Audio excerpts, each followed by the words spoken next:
niveau de la productivité, c'est un mot qui est un petit peu qui est proscrit ici, on l'utilise pas du tout. Hein. Par contre, effectivement, on a quand même des impératifs de délai.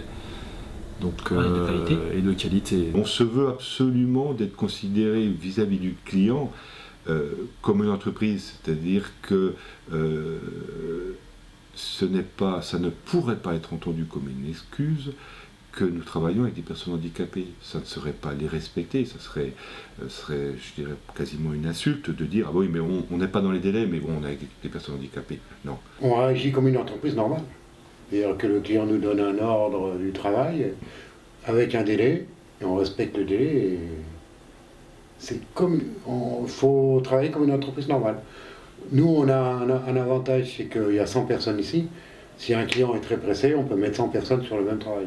Les ESAT en fait sont obligés de se mettre leur pression parce qu'on a quand même besoin de finances. On n'a pas, les subventions sont moindres. Donc effectivement, les ESAT sont un peu à la course aux clients. On est obligé d'aller avec, on ne peut pas aller contre. Donc effectivement, il y a des timings à respecter, il y a quand même, il faut aussi dealer les contrats, effectivement. On fait notre affaire du handicap, on fait notre affaire de compenser ce handicap pour que le travail soit fait, mais ce n'est jamais une excuse. En 2009, on a eu une crise énormément.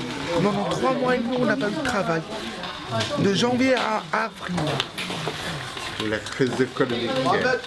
Ils veulent plutôt du travail que autre chose. Hein, parce que pour les occuper quand il n'y a pas de travail, la crise 2009, c'était très dur. Hein. On a eu 1 mois et demi qui n'avait pas du tout de travail. Ils viennent ici pour travailler. Et ils savent très bien que leur paye est faite d'une partie de la production. S'il n'y a pas de travail, il n'y a pas de paye. Peugeot Citroën, vous en entendez parler aux infos? Je vous explique, nous on est raccrochés avec Peugeot Citroën et Renault. Donc si Peugeot Citroën et Renault sont dans la merde, ben nous on ne peut plus travailler. C'est pas parce qu'on est dans un milieu protégé que on est à l'abri. Ça, le directeur nous l'a bien expliqué en réunion.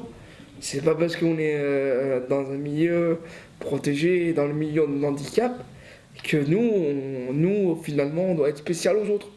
Non, nous en fait, le fonctionnement d'un ESAT, c'est, au lieu que ça soit le bénéfice à la fin de l'année, c'est le patron qui le prend, c'est nous. C'est ce qui change. C'est tout. Vous avez beaucoup de personnes qui parlent de milieu ordinaire, mais comme quelque chose d'un petit peu lointain, un projet comme ça. D'ailleurs, ce sont des personnes qui n'ont pas forcément une représentation très claire du monde du travail au milieu ordinaire. C'est quelque chose dont on parle beaucoup. Bon, ils avancent, oui, moi je voudrais y aller, mais réellement, ils sont très peu. Ils sont mieux ici, entre guillemets, qu'à l'extérieur. Si vous calculez, ils ont à peu près 90% du SMIC, avec la hache et puis leur salaire d'ici.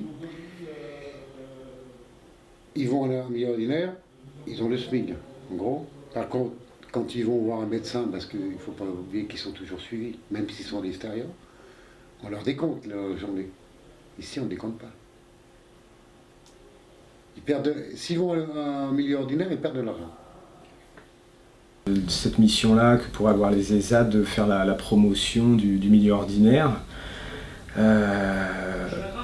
bon, je pense qu'il y a pas mal d'idéalisme là-dedans, que forcément ça va se confronter directement au principe de réalité, c'est la situation économique, l'acceptation des entreprises